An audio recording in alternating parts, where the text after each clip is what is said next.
Aquesta és la història d'una revolució silenciosa que afecta totes les persones del planeta. De com ens hem convertit en còmplices d'un tracte que està remodelant el nostre món. 20 anys després de la seva creació, el web ens ofereix un accés a la informació sense precedents i de franc.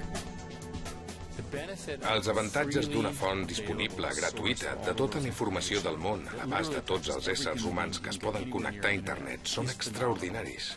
El web connecta la humanitat. El web és la humanitat connectada. Però el regal del web té un preu. I el paguem amb una cosa que potser és més valuosa que l'or. Amb informació íntima sobre nosaltres mateixos. La gent s'ha de pensar millor quina informació vol donar i com s'hauria de fer servir. La gent tot just es comença a donar ara del que pot implicar publicar coses d'un mateix a internet. Hauríem de fer les coses d'una manera diferent. No hauríem de publicar cap foto. Segurament no hauríem ni de fer cap foto que no vulguem que s'escampi. Aconsello que no es facin vídeos de sexe. M'he passat els últims 10 anys investigant i escrivint sobre la revolució virtual del web. Aquest documental tracta del canvi de valors potser més profund i inquietant que ha portat el web i de les implicacions que això té per a tots nosaltres. Tracta de com els pensaments i els desitjos que expressem al web els rastregen, els identifiquen i els venen buscant un benefici. A internet, el producte no és el contingut. A internet, el producte som nosaltres. Aquí hi ha una relació risc-recompensa, i per nosaltres la recompensa és tan gran que sigui quin sigui el risc, mirarem de contenir-lo i de prevenir-lo. Això és la història del cost individual, moral i social de la gratuïtat i de si és un preu que val la pena pagar.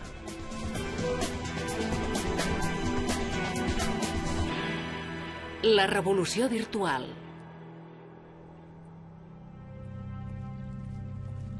El preu de la gratuïtat.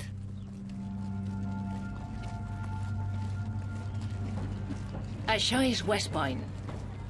Fa més de 200 anys que aquesta acadèmia prepara els líders de l'elit militar de l'exèrcit dels Estats Units. Aquí és on van aprendre l'art de la guerra MacArthur, Eisenhower i Schwarzkopf. Al segle XXI, els cadets no sols els ensenyen tàctiques de combat i estratègia militar, sinó com enfrontar-se a una amenaça que tenen molt més a prop de casa.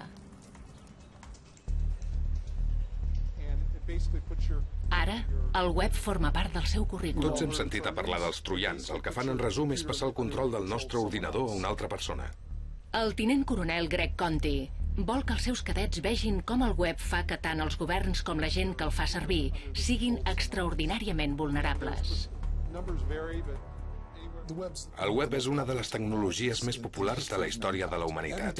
Cada dia hi ha una empresa nova a internet que ens ofereix productes nous, serveis nous i amb eines molt convincents, molt potents. Però el que estem fent és revelant una quantitat d'informació sense precedents sobre nosaltres mateixos a terceres persones, i això em preocupa molt. La informació digital és esmunyadissa i un cop ha sortit circula i no pots tornar a ficar el geni a dins de l'ampolla quan ja ha sortit. Som ingenus respecte a la quantitat d'informació que posem a internet? Tots volem coses de franc, i tots els webs on anem, totes les eines o els serveis nous i brillants que hi ha al web són molt atraients. Però hem de meditar què fan. Què és el que estem donant a canvi que un producte o un servei determinat siguin de franc? Quins són els riscos que hi ha? Tant en el que donem, com en el fet que el servei pot desaparèixer demà mateix o el pot comprar una altra empresa. Ara ens pot agradar la seva mascota i ens en refiem i ens agraden els colors del seu logotip, però demà poden ser una empresa diferent.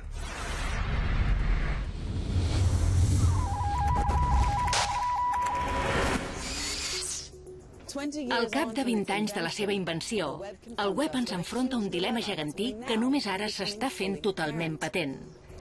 El nostre web de cada dia continua sent impressionantment gratuït. Llegim notícies de franc, fem cerques de franc i ens comuniquem amb amics i familiars de franc. O això ens pensem. Pocs som conscients de com ho estem pagant. Quant cobraríem per deixar que un desconegut llegís el nostre diari personal? Quin preu els posaríem per dir-los quines són les nostres preferències religioses, polítiques o sexuals? O on van a l'escola els nostres fills? Més del que es pot comprar amb diners? Però nosaltres facilitem exactament aquest tipus d'informació d'una manera rutinària cada dia i ho fem a una escala enorme. En un mes, els usuaris de tot el món fan uns 76.000 milions de cerques al Google, de franc. En un dia, pengem més de 3 milions de fotos o vídeos per compartir amb amics al Flickr, de franc.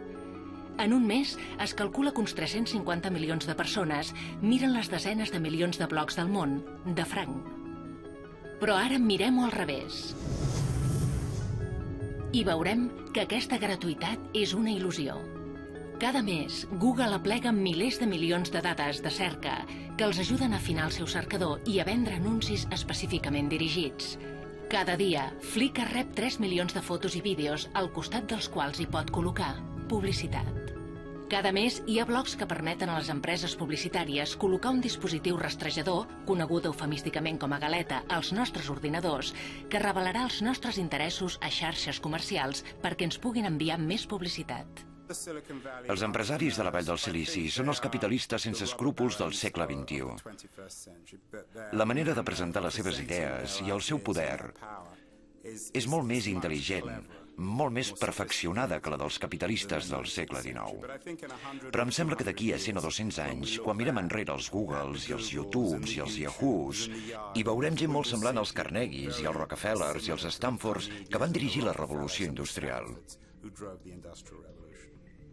Quan voltem per internet, ens jutgen segons qui diuen que som les galetes i per qui declarem que som el nostre perfil al Facebook o al Twitter o per qualsevol informació que posem en qualsevol web on anem. És un canvi social de la magnitud de quan vam passar de les cases de pagès al poble i del poble a la ciutat. I tot d'un plegat vam haver de desenvolupar un sistema social per viure apinyats en zones molt densament poblades. La realitat és que la vida en línia és un intercanvi. Paguem per un web gratuït amb la moneda de la informació sobre qui som com a usuaris i què diuen que ens interessa els nostres clics pel web. Cada dia, d'aquesta manera, proporcionem detalls insignificants de les nostres vides a canvi d'un espai en línia de franc i molt pràctic.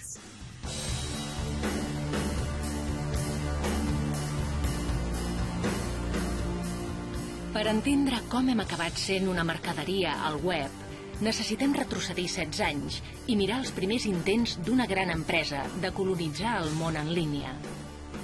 És una història que comença estrambòticament amb una pizza. El 1994, Pizza Hut va ser la pionera al comerç web agafant comandes per internet. Se'n va dir PizzaNet. Aquesta revolució virtual al menjar ràpid es va produir aquí, a l'endormiscada Santa Cruz, a Califòrnia, que llavors tenia una de les poblacions més connectades a internet de la Terra. Ara, demanar una pizza per internet sembla evident i rutinari, però en aquell moment era una novetat immensa. El que resulta evident, parlant de PizzaNet, és la incredulitat amb què la gent va rebre aquesta innovació. Fins i tot va sortir a la primera plana de la secció d'economia d'un diari nacional. Fa només 16 anys, la gent no sabia si el comerç en línia funcionaria bé o no. El web l'havien creat científics que volien compartir informació entre ells. El tràfic de dades comercial estava prohibit. En aquella època, el web i els diners no es veien com coses que lliguessin. L'esperit del web al començament era de gent treballant, com si diguéssim, a sota dels llençols amb una llanterna. Gent treballant quan l'altra gent se n'havia anat a casa instal·lant un servidor, enviant-me un correu electrònic dient: per cert, avui, quan he acabat la feina, he instal·lat aquest servidor i he penjat unes fotografies, espero que t'agradin. Va semblar com un món feliç, com una nova democràcia, com una nova manera d'ajuntar-se a la gent. Hi havia aquella altra dimensió de l'experiència humana, que és molt difícil de relacionar amb el món d'avui dia, que no tenia res a veure amb els diners. Però el 1994, el Congrés dels Estats Units va aixecar la prohibició sobre el comerç web. De cop, el web estava obert per als negocis. Ja hi havia força gent que s'hi connectava. Ells continuaven esperant un espai lliure, Però el comerç va veure una nova oportunitat de guanyar-hi molt.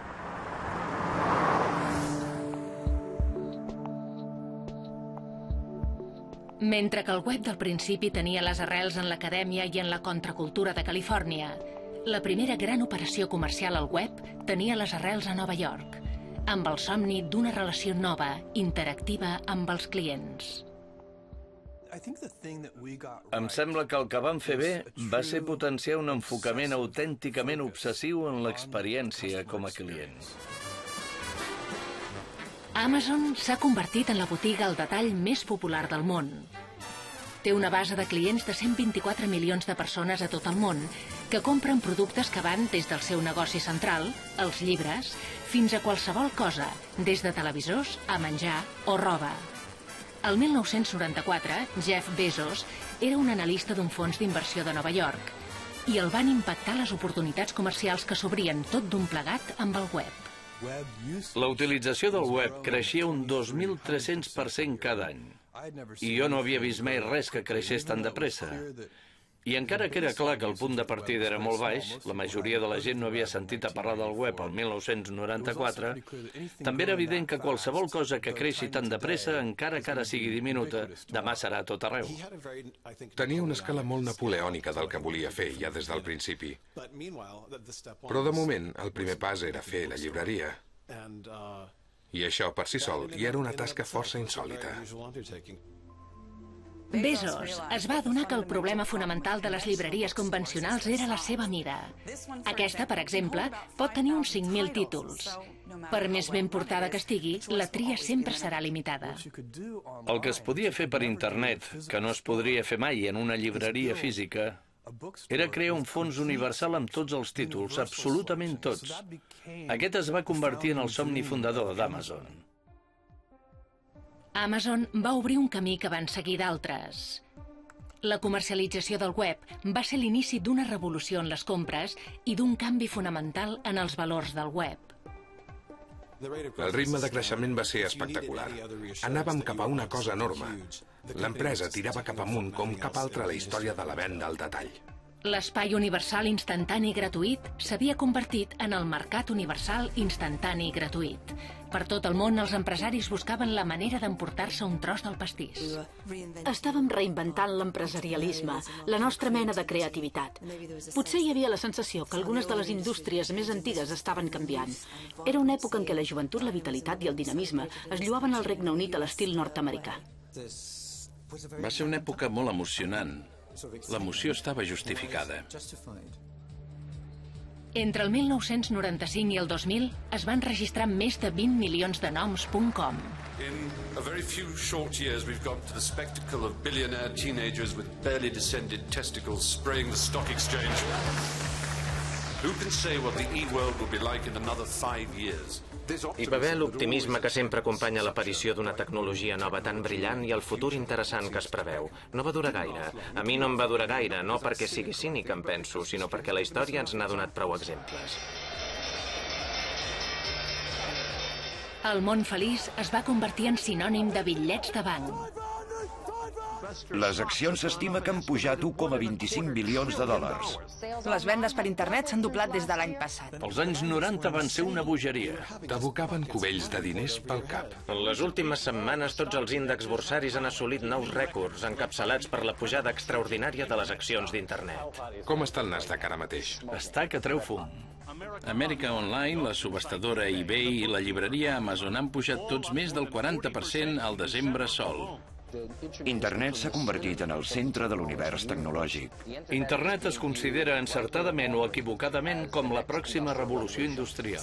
Tants diners per tot arreu i la gent obtenint avaluacions boges pels seus negocis. Es van provar tots els experiments, es van finançar tots els experiments, incloses les coses que no tenien ni cap ni peus. La gent havia invertit milions en empreses web amb un gran nom, una gran idea, però que encara no havien calculat com treure'n un rendiment econòmic. Semblava que això ja es podria arreglar més endavant. Era una recepta pel desastre econòmic. A principis del 2000, el Nasdaq va perdre una quarta part del seu valor. La meitat de les .com van quedar esborrades en el daltabaix que hi va haver. Es van perdre uns 3.500 milions de dòlars en un any per la baixada del preu de les accions. Amb la febre especulativa, els inversors no havien valorat els riscos que assumien sense cap perspectiva clara de recuperació de la inversió. La gent es va esverar molt i va creure que el web estava creant una manera completament diferent de fer negocis. Per què ho feia? En molts sentits, trastocava totalment els models de negoci existents. Em penso que la gent va pensar que qualsevol empresa d'internet funcionaria bé, i aquesta era una lògica falsa. La gent es va confondre i va pensar que si tenies molt de tràfic web, et faries d'or. No per fer moltes coses semblants, no. Has de fer una cosa única que un altre no pugui copiar. Fer un web era una cosa d'una nit, i moltes d'aquelles empreses no hi afegien gaire valor. Esperaven que algú que sabés el que feien els comprés l'empresa o que amb la seva habilitat es poguessin establir en el mercat. Així i tot, el boom del .com havia atret milions d'usuaris nous al web i l'havia convertit en majoritari. I les empreses havien après la lliçó que no n'hi havia prou creant versions en línia de les botigues tradicionals. Havien de repensar el que podia fer el web que els permetés obtenir-ne un benefici. Avui dia hi ha una empresa que se n'ha sortit millor que ningú. Els seus orígens va ser fidel a l'ethos de l'antic web lliure i, en canvi, s'ha convertit en una de les màquines de fer diners més importants de la història. Ha canviat el que implica per a tots nosaltres connectar-nos a internet. Aquesta empresa ha après a fer diners amb el web, però per aconseguir-ho ha convertit els seus consumidors en articles de consum. Com? Transformant la nostra cerca d'informació, innòcua i aparentment gratuïta, en una enorme font de beneficis. Aquesta empresa és Google i ha convertit la nostra curiositat en la seva mina d'or.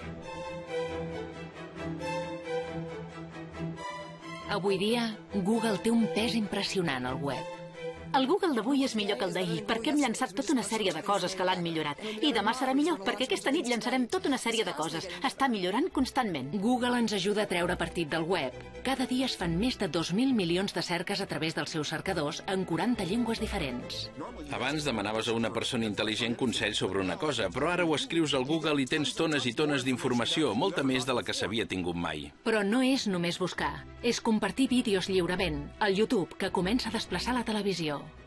Hem superat la marca dels 1.000 milions de visionaments per dia servits per nosaltres. Podem fer servir Google per volar per damunt del planeta, o fins i tot per mirar per damunt de la tanca del veí. Fins i tot ha desafiat l'empresa d'informàtica més gran del món, Microsoft, amb un navegador i un sistema operatiu que competeixen amb Windows. I a diferència de Microsoft, el que fa tan original i especial Google és que s'ha convertit en una de les empreses més riques i més poderoses del món, regalant-nos gairebé tot el que ens ofereix. Per entendre el que sembla una paradoxa, hem d'espiar, darrere de les cortines, el món que ha creat Google.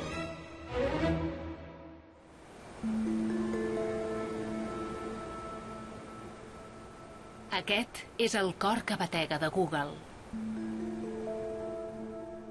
En centres de dades com aquest, Google hi emmagatzema informació sobre el web i el que hi busquem.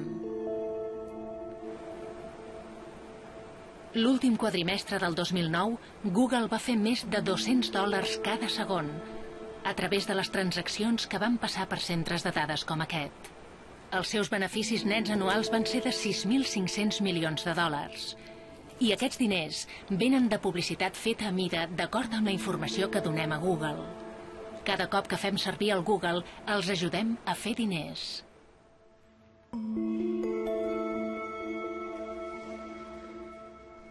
He vingut a veure l'editor de Wired Magazine, la bíblia de la Vall del Silici.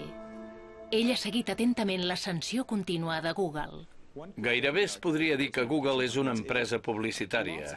Molta gent busca el web i podríem argumentar que el cercador de Google no és significativament millor o pitjor que el de Microsoft o el d'AOL o altres. Però el domini que tenen sobre la publicitat no té rival. Per què creu que va funcionar el model de negoci de Google? El model de negoci de Google és genial.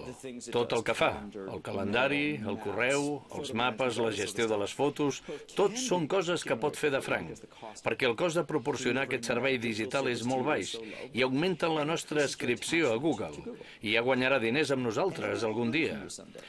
I quan fa diners és quan fem servir la cerca i posa anuncis. Llavors fa diners amb aquella tercera persona. Si tens una massa crítica de gent fent servir el Google com a cercador i saps fer lligar el repertori d'anuncis amb aquells termes de cerca concrets, poses anuncis més ben dirigits. I si pots posar anuncis més ben dirigits, els anunciants et faran servir més. És una mena de cercle viciós que s'autoreforça, de retroalimentació positiva.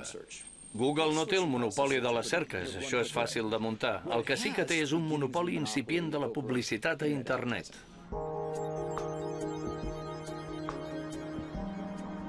La gran ironia és que el domini actual del mercat per part de Google és tan lluny dels inicis de l'empresa com és possible imaginar-se. Per entendre per què Google s'ha tornat tan ric i influent, hem de retrocedir a un període més idealista de la història de l'empresa. Com el web, Google va començar com un somni acadèmic. La Universitat de Stanford té fama d'excel·lència acadèmica, però els seus exalumnes tenen el rècord de convertir investigació en diners. No vas a Stanford sense saber que hi ha una probabilitat molt alta que quan et llicencis muntaràs una empresa, o que pot ser que no t'acabis de llicenciar perquè hauràs muntat una empresa. El 1996, Larry Page i Sergey Brin eren estudiants de doctorat que investigaven com podien destriar les pàgines interessants del web de la palla. Llavors, el web consistia en uns 10 milions de pàgines i ara en té desenes de milers de milions, però s'expandia ràpidament. De manera que ja era impossible per a una persona visitar i classificar cada lloc web. Page i Brin van desenvolupar un sistema mitjançant el qual els ordinadors feien aquesta feina automàticament.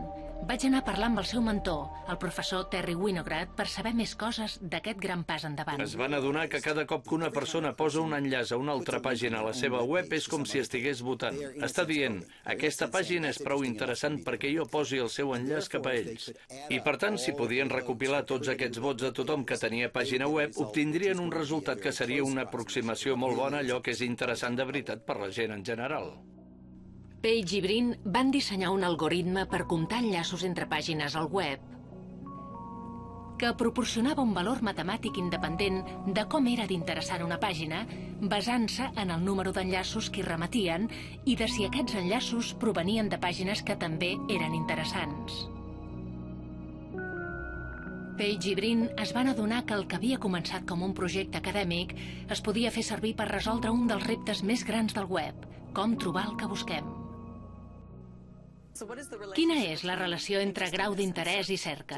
Un cop s'havia trobat un sistema per decidir quines pàgines eren interessants i fins a quin punt, amb el rang de pàgina, hi era possible donar els resultats de cerca que eren més útils. Quan fèiem una cerca de la paraula ordinador, per exemple, i trobàvem totes les pàgines en què sortia aquesta paraula, les que en sortien a dalt de tot, al principi de la primera pàgina, serien les que podien ser més interessants, cosa que vol dir que serien les que realment vull mirar i no la palla. Això va millorar espectacularment els resultats que es podien oferir en les cerques. Segurament encara és el cercador més eficaç. Page i Brin en van dir Google. I el Google es va beneficiar de la ràpida expansió del web durant el boom de les .com de finals dels 90 perquè el seu algoritme, que comptava enllaços, va anar millorant a mesura que s'afegien més pàgines al web. Però també es van trobar amb un desafiament. Cada cop que algú feia servir Google, utilitzava una petita part de la seva capacitat de processament. Una sola transacció, com ara una cerca, pot tenir un cost insignificant, però milions de costos insignificants fan una fortuna. El problema de Google era que a mesura que el web s'expandia, demanava una capacitat de processament i una capacitat d'emmagatzematge cada cop més cares. Però no tenia manera d'assegurar que arribarien diners. En Larry em demanava consell de tant en tant. Venia al meu despatx i xerràvem. Parlàvem de la tecnologia i del que estaven muntant ells, i era fantàstic. I llavors un dia li vaig preguntar, però ja en traureu mai diners d'això? I ell em va fer un somriure i em va dir, no ho sé, ja ho resoldrem més endavant. La majoria dels cercadors d'aquella època vivien de la publicitat, però en Larry i en Sergey no els agradava. De fet, aquest és l'article de recerca que van fer servir per presentar el Google a la comunitat acadèmica, i el que hi diuen és: creiem que la publicitat proporciona uns incentius tèrbols i que és crucial disposar d'un cercador competitiu, que sigui transparent i estigui arrelat en el món acadèmic. Així és com era el Google el 1998. Sense anuncis, simple, net i blanc. La imatge del Google ens evoca l'amateurisme dels principis d'Internet. Però fossin quins fossin els seus ideals, havia de poder pagar les factures. Cobrar als consumidors va quedar descartat ràpidament. En comptes d'això, Google es va adonar que podia fer servir el seu cercador per revolucionar el món de la publicitat. I això va ser el que va canviar la nostra relació amb el web. Ells sabien, per definició, que quan busquem alguna cosa li estem dient al Google què necessitem i desitgem exactament. I amb un sistema com el del Google, això es podia captar ràpidament i vendre. I si sabéssim exactament què volen els nostres clients en tot moment i els ho poguéssim proporcionar instantàniament?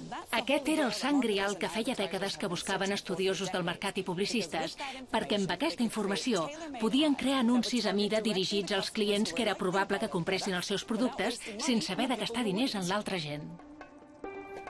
Només 2 anys després d'expressar els seus dubtes sobre la publicitat, Page i Brin es van llançar a fer publicitat i van canviar aquesta indústria per sempre amb un sistema anomenat AdWords. Quan escrivim una paraula per fer una cerca, ens apareixen anuncis a 2 seccions de la pàgina del Google. Si cliquem en un d'aquests anuncis, van diners directament cap a Google, ja que l'anunciant paga pel tràfic cap al seu web. Per al consumidor és tan senzill com això. Però el que fa que això sigui tan especial per a les empreses publicitàries és que estigui tan ben dirigit. Un procés de venda iniciat per un consumidor que busca una cosa concreta. A diferència de les fracassades.com, AdWords semblava el matrimoni perfecte entre el que pot fer el web i el que els consumidors volen. La primera norma d'Internet és que pots parlar a cada individu com si fos una persona diferent. No és un mecanisme de difusió general, sinó de missatges personals. I això és el que és AdWords, un anunci concret dirigit a una persona concreta cada cop. És atrapar la gent que ja s'està movent. És atrapar la gent que ja s'està movent cap a alguna cosa, que ja té un objectiu, que ja és a mig camí. A través dels anuncis orientats a consumidors probables, Google, i en darrer terme el web, havien trobat un sistema d'autofinançar-se. Però l'ambició de Google anava més enllà dels diners. Page i Brin volien transformar el web. Van integrar a la seva màquina publicitària el mateix sistema analític del seu cercador, i això va ser el que va consolidar la influència de Google al web. El seu objectiu era filtrar per als consumidors els anuncis rellevants dels irrellevants. De manera que cada cop que activem AdWords, fent una cerca al Google, es produeixen una cadena d'esdeveniments que es poden il·lustrar així. Posem que una empresa de cotxes vol que el seu anunci aparegui a dalt de tot de la pàgina quan algú busca les paraules cotxe nou. Diuen a Google la quantitat que estan disposats a pagar perquè els posin l'anunci. El procés, de fet, és una subhasta i moltes empreses poden estar competint pel millor lloc. Però Google no dona necessàriament el millor lloc al que està disposat a pagar més. Jutja els anuncis d'acord amb com són de rellevants per a la cerca i un ventall d'indicadors de la qualitat del web de la companyia anunciant. En termes senzills, P, el preu que paga el guanyador, és igual al valor de l'oferta monetària que fa multiplicat per la qualitat. Així s'aconsegueix la màxima puntuació. D'aquesta manera, Google no tan sols es fa d'or, sinó que fa d'àrbitre de la qualitat i la rellevància a Internet. Google posa a disposició teva la informació sencera del món i de tant en tant t'ensenya uns anuncis. Si vols clicar aquests anuncis, pot ser que trobis alguna cosa que sigui molt valuosa per tu, però no hi estàs obligat. Aquest és el tracte. AdWords és el que va convertir Google en l'actor dominant al web i ben aviat la resta del web es va posar a seguir aquest model. Ofereixes els teus productes i serveis de franc alhora que et finances entre bastidors gràcies a una publicitat molt orientada al client. Ara bé, la ironia d'aquest model ultracapitalista és que necessita que el web sigui fidel a les seves arrels no capitalistes. Ha de continuar sent una xarxa oberta, on sigui fàcil buscar-hi les coses i sense peatges ni llocs on Google no pugui anar. Aquesta visió oberta del web també demana que nosaltres, els usuaris, fem el nostre paper, consumint els caramels en una botiga de dolços virtual en què tot és de franc. Com més temps estiguem connectats, com més atenció hi dediquem, més informació comercial de tota mena sobre nosaltres podran captar i més publicitat podran vendre. A internet, el producte no és el contingut. El producte som nosaltres. El producte són els ulls que miren aquell contingut. I el màxim d'informació possible de com influir en les mans que estan connectades a aquells ulls.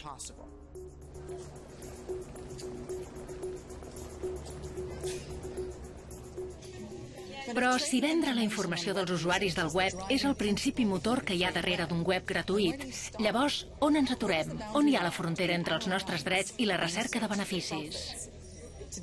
Avui estem sotmesos a una vigilància que no ens podríem haver imaginat fa 20 anys. Vet aquí un exemple entre molts. El sistema de correu electrònic de Google. Cada cop que enviem un correu electrònic, Google explora automàticament el text de dins, buscant paraules clau que puguin revelar de què va. Si escrivim la paraula platja al missatge, els anuncis del costat potser seran sobre vacances. O si escrivim sobre la nostra mascota, potser rebrem anuncis d'accessoris per mascotes, veterinaris, passejadors de gossos. Si pensem sortir amb els amics, potser ens apareixeran anuncis dels locals per sortir. O si escrivim receptes per perdre pes, rebrem anuncis de menjar sa o de règims. El servei de correu electrònic que rebem és gratuït, però els ordinadors de Google examinen el contingut dels nostres correus i hi fan lligar publicitat que creuen que pot ser interessant per nosaltres. Aquest és el preu que paguem. Google apunta que tots els serveis de correu electrònic web gratuïts exploren el correu i que Google respecta la privacitat perquè el contingut no es revela a altres. Al seu web diuen: li fem saber quina informació recollim quan fa servir els nostres productes i serveis, per què la recollim i com la fem servir per millorar la seva experiència. Però aquí no es tracta només de Google i el seu correu electrònic. La publicitat en línia encara va més lluny. Els anunciants frisen per saber quina és la nostra activitat pel web. Per poder saber millor què volem, rastregen els nostres hàbits de navegació. Se'n diu màrqueting comportamental. És com quan anem de compres i acumulem tot de bosses. Quan comprem una cosa, ens carreguen amb una bossa. Les marques de bosses de seguida diuen als que miren on hem estat i quin tipus de coses hem comprat i el que és probable que comprem en el futur. Tot plegat és molt valuós pels anunciants.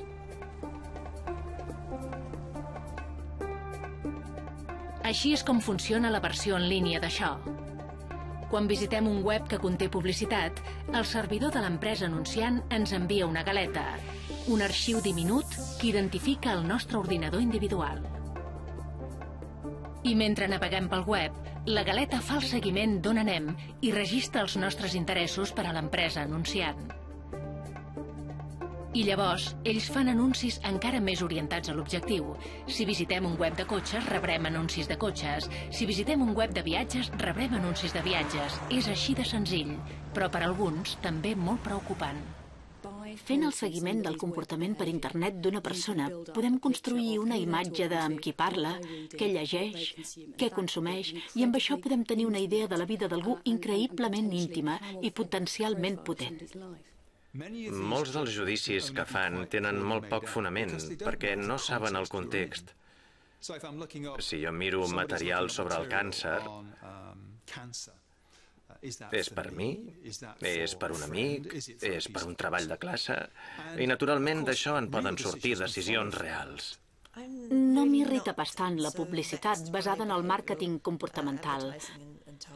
Trobo que mentre sigui transparent fins a un cert nivell i els consumidors o els usuaris tinguin la possibilitat de saber què s'està fent servir pel seu suposat benefici, estic tranquil·la sobre aquest tema i crec que pot ser molt emocionant. Hem vist que paguem per les cerques al web a través de la publicitat orientada al client. Paguem pels sistemes de correu electrònic amb l'exploració dels nostres correus buscant oportunitats per a la publicitat i paguem per navegar pels webs ja que ens segueixen el rastre a través de galetes. Els consumidors ens estem convertint en els consumits, ens espien i comercien amb nosaltres. Com si amb això no n'hi hagués prou, el comerç web sembla que ha fet un pas més i potser en una direcció més preocupant. Intenta enterrar-se en les profunditats dels nostres cervells per mirar de modelar què volem fins i tot abans que ho vulguem. I aquí és on les antigues .com tornen a entrar a la nostra història. Com Google, avui molts venedors al detall s'han espavilat a l'hora de recollir i analitzar informació dels seus clients. Estudiem l'historial de compra passat d'un client i el fem servir d'una manera estadística per fer prediccions de quines altres coses dins d'aquest catàleg immens de productes li podrien interessar. Del que ens parla Jeff Bezos és de tot un nou nivell d'interacció amb els clients, d'una cosa que està definint el nou web comercial: els recomanadors. Quan comences a buscar una càmera, comences a veure gent que si va veure això també va veure això altre. Gent que si va comprar això també va comprar allò. El servei et va orientant i recomanant coses. Una manera de veure-ho és que és com si redecoréssim la botiga per cada client que hi entra. Si pensem en una botiga física, això seria impossible. No es pot canviar de lloc el mobiliari i posar al davant de tot els productes que aquell client concret pot voler. És molt difícil. Però en una botiga d'internet, i tant que es pot fer. Podem redecorar la botiga per cada client individual. Podem ajudar la gent a buscar coses que, si no, no les trobarien. Els recomanadors permeten a les empreses personalitzar constantment les seves ofertes per fer-les lligar amb els nostres interessos i el nostre comportament. Aquest coneixement íntim dels clients proporciona a les empreses web un avantatge d'entrada en la competència amb les botigues al detall del món real. Un dels millors exemples és com això està ajudant Netflix, una empresa de lloguer de pel·lícules totalment basada en internet, a competir amb el gegant de ciment i totxos Blockbuster. El camp de les pel·lícules és un camp molt ric per nosaltres per mirar d'entendre el comportament humà i com proporcionar una experiència millor perquè la gent miri més i més pel·lícules. Pel seu negoci és fonamental un algoritme informàtic anomenat Cinematch que utilitza les preferències dels clients per identificar altres DVDs que els poden agradar. El gust en les pel·lícules és molt personal, però el que vam veure va ser que si demanàvem a la gent quines altres pel·lícules els havien agradat molt en el passat, els nostres sistemes informàtics els podien ajudar a escollir quines era més probable que els agradessin. Netflix té ara més de 12 milions de subscriptors i una facturació de 1.500 milions de dòlars l'any. És evident que a milions de persones els agraden aquests sistemes recomanadors i que ja els està bé el que reben a canvi, però em preocupa que no haguem perdut alguna cosa pel camí.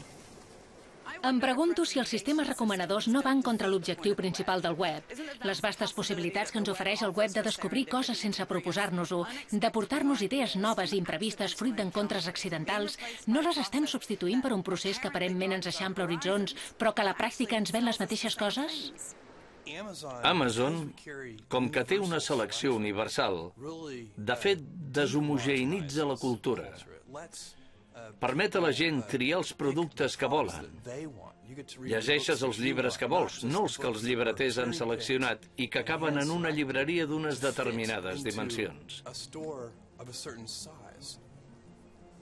Però només pel fet que el web ens permeti escollir entre una gamma molt àmplia no vol dir que ho haguem d'aprofitar. Enfrontats a un excés de possibilitats, els consumidors tendeixen a quedar-se amb el que coneixen.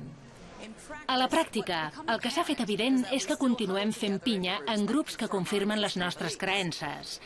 Per a les empreses que ens volen vendre coses, manipular aquest petit aspecte de la nostra psicologia representa uns guanys immensos. Una part de l'espontaneïtat i de l'atzar es van haver d'eliminar del sistema perquè funcionés bé. No és aleatori. Fa una cosa molt intencionada.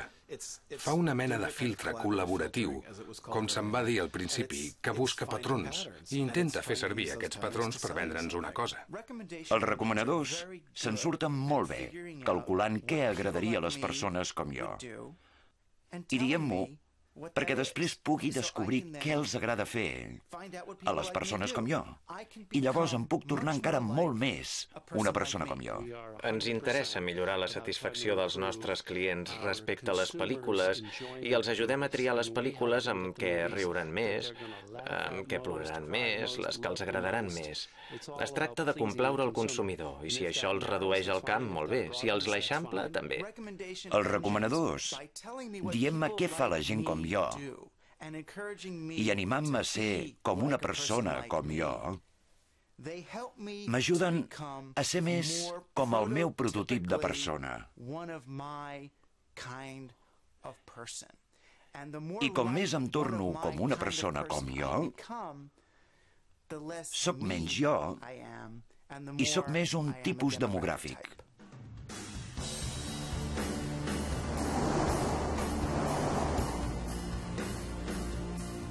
Potser és massa aviat per jutjar l'impacte cultural a llarg termini dels sistemes de recomanació, però crec que hi ha una preocupació més profunda i urgent pressionant sobre com paguem per un web de franc i l'ús massiu de les botigues d'internet. Estem contribuint activament a la formació d'enormes bases de dades d'informació sobre nosaltres mateixos. 16 anys de comerç web han transformat totalment el significat de la idea de privacitat al segle XXI.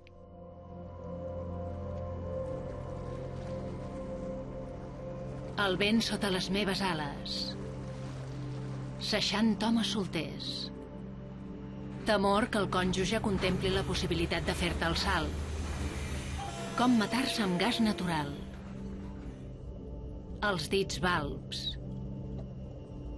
Un gos que orina damunt de tot. Aliments que cal evitar quan dones el pit.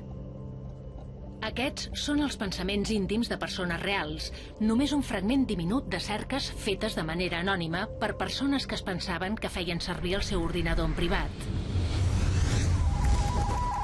El 2006, el gegant dels serveis d'internet nord-americà AOL va fer públic un arxiu que contenia totes les cerques realitzades per 650.000 dels seus usuaris en els últims 3 mesos. Cada usuari estava identificat només amb un codi numèric.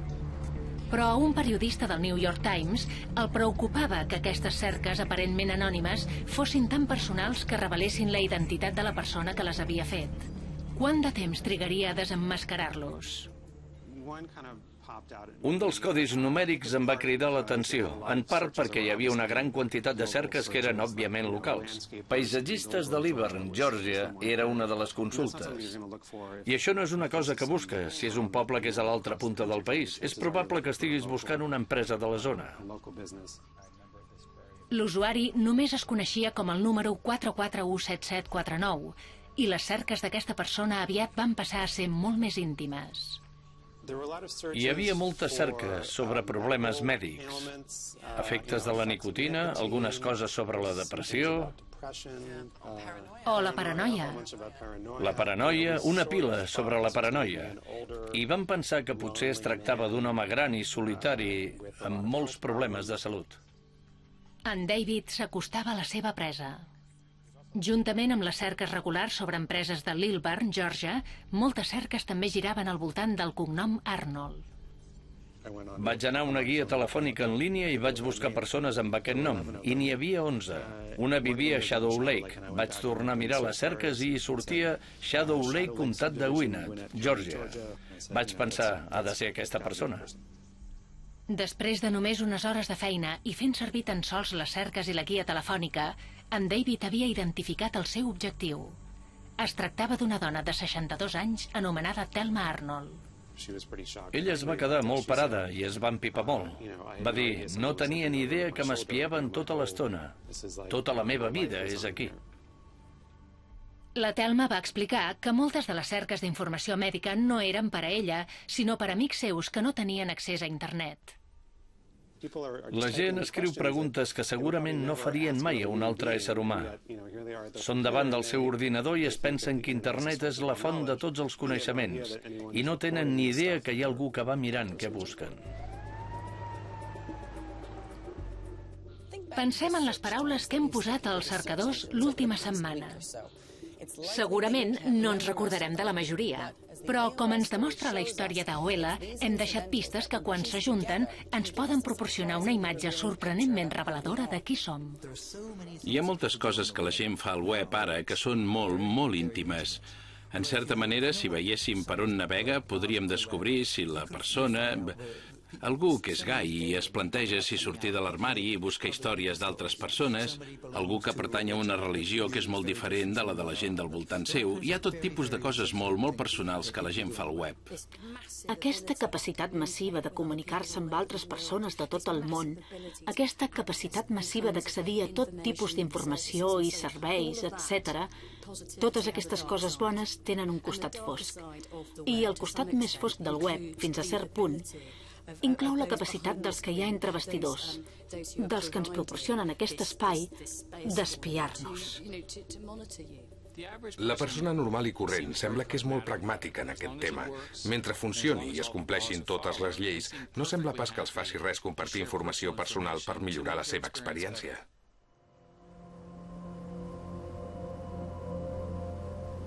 Eric Schmidt té raó. Nosaltres els hem donat el vistiplau entrant als seus webs. Som còmplices en aquest tracte perquè les coses siguin de franc. Un fragment de la història del web poc conegut però força revelador il·lustra la nostra complaença. El 2005, una organització sense ànim de lucre anomenada Attention Trust va provar d'intentar reafirmar la nostra propietat de les dades que introduïm al web. Sembla com una cosa evident, oi? D'aquelles que s'hi apuntarien milions de persones. Vaig anar a parlar amb un dels fundadors, Seth Goldstein, per saber què va passar. Hi ha totes aquestes coses que produïm a internet. Cada cop passem més temps a internet, fent coses socials. Com en podem reclamar la propietat? I el que van fer va ser crear un programa que es podia descarregar a tothom i connectar-lo al seu navegador i que emmagatzema automàticament un registre de la nostra activitat al web. I el que és crucial és que llavors nosaltres som els amos d'aquest registre, ni l'Attention Trust, ni Google, ni ningú. I només nosaltres el podríem intercanviar amb altres segons ens convingués. El resultat? Molt poca gent va aprofitar aquesta tecnologia. Attention Trust va fracassar. Vostè creu que ja estem prou contents amb aquest intercanvi en què estem compromesos? No crec que la gent tingui clar què en pensa. Per estar força contents, s'haurien d'haver mirat totes les alternatives i pensar, estic content. Em sembla que més aviat estan força muts i contents, o contents i a la lluna. Sí, seria més una cosa així. No és gaire important per a la gent ara mateix. No hi ha un cos clar. Simplement caminem adormits cap a la vigilància, en lloc de pensar en la quantitat d'informació que revelem al web que pot sortir més endavant i perjudicar-nos? Hi ha un munt de, diguem-ne, crítics socials que diuen així és exactament com es va a parar un estat feixista, o a un estat socialista, o a una dictadura, que és que nosaltres deixem fer i passem de les conseqüències, i tot d'un plegat som al món de 1984. I jo crec que no van del tot desencaminats. Un futur orwellià pot semblar una mica rebuscat, però a mesura que les masses de dades sobre nosaltres s'emmagatzemen al web, el tema no és tant qui és l'amo de les dades, sinó qui en podria ser l'amo en un futur desconegut.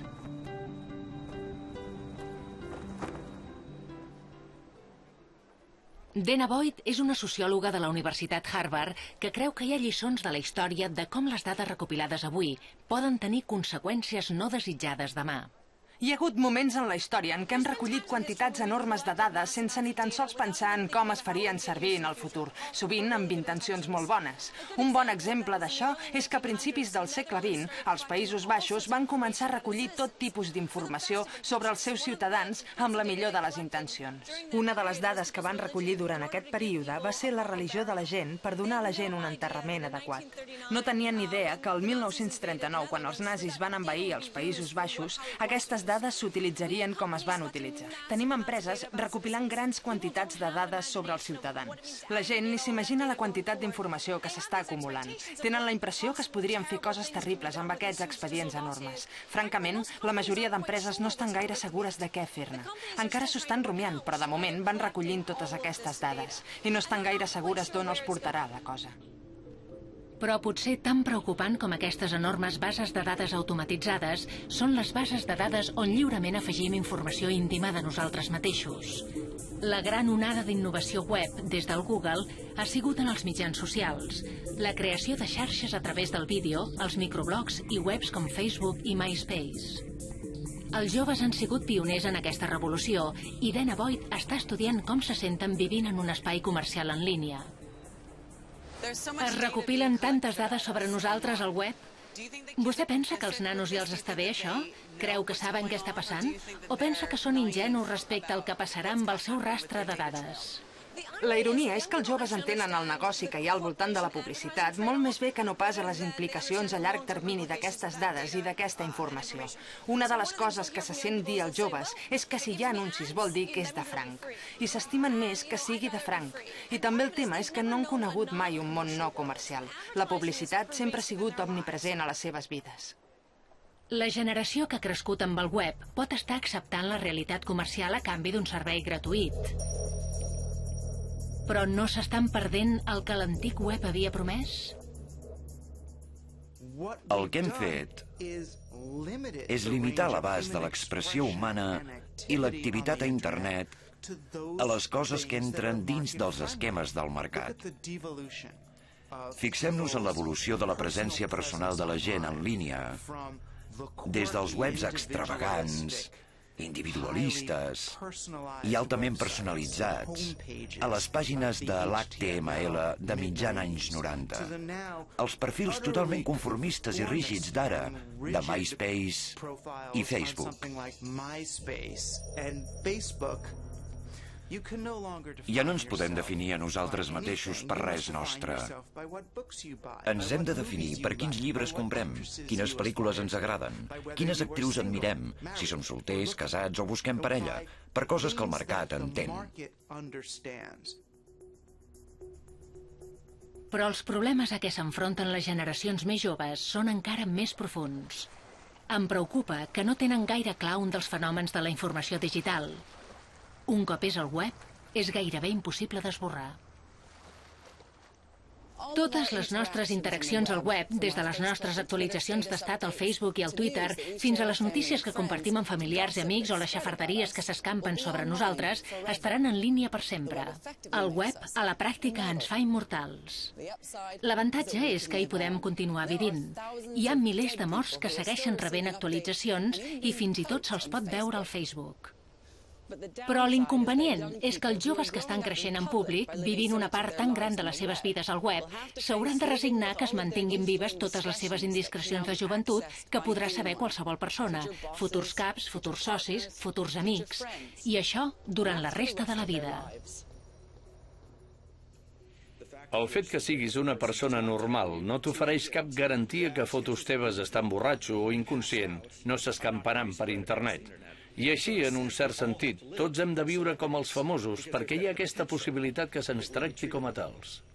Una de les pitjors amenaces prové dels consumidors mateixos, sobretot dels joves, que no hi ha dubte que disfruten molt els webs de xarxes socials, coneixent moltes persones, però sense tenir en compte la permanència d'aquest tipus de compromís.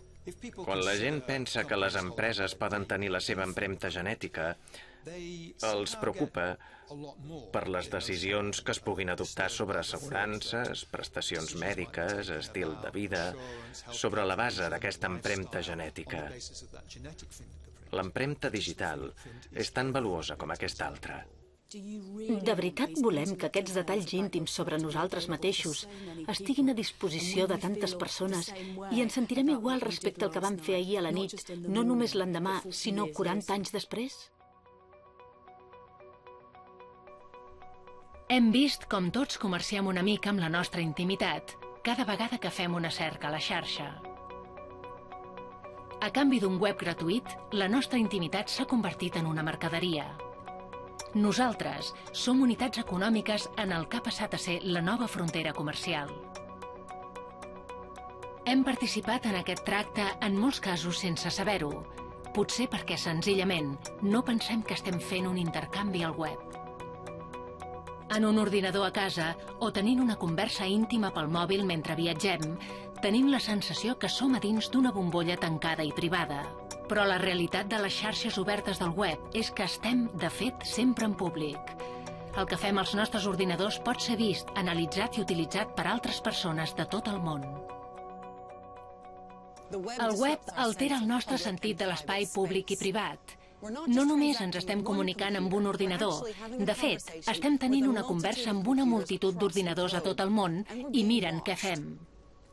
Això és el que fa que el web sigui una revolució tan gran i l'alba d'una nova era.